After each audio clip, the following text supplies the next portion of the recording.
Welcome back to Simple Faith, where our goal is to help you practice faith on a daily basis. This week, we've talked about giving and fasting and prayer, and a common thread has run through every one of them, and that's the heart. Today, let's pull it all together. When you read Matthew 6, it's easy to think Jesus is teaching about religious activities, and he is. But beneath the activities lies a bigger lesson. Jesus is teaching us how to live for the right audience.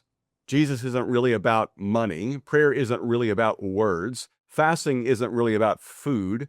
At their deepest level, they're all about relationship.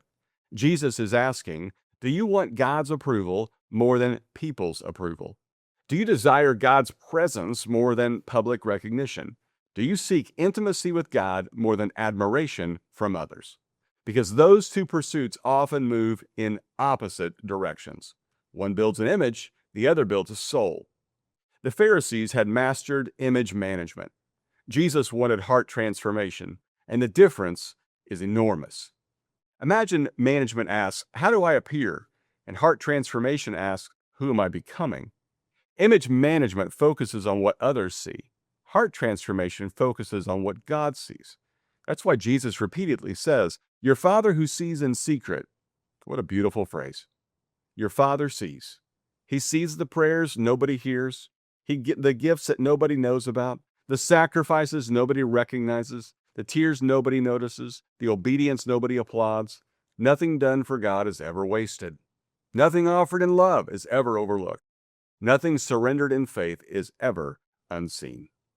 Here's the beautiful irony. The less we need recognition from people, the more freedom we experience. Because we're no longer performing. We're simply walking with our Father. As this week ends, I want you to ask yourself this question. Where have I been tempted to perform? Where have I been seeking approval?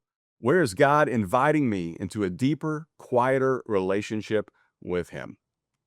This week, we've been practicing this seemingly strange spiritual discipline that we call secrecy, where we do things for God or for others without other people knowing. Continue practicing that idea the rest of this week and weekend. Find one hidden act of generosity, one private prayer, one unseen sacrifice, one quiet expression of love, and offer it to God alone. Because some of the most powerful moments of spiritual growth happen where nobody else is watching.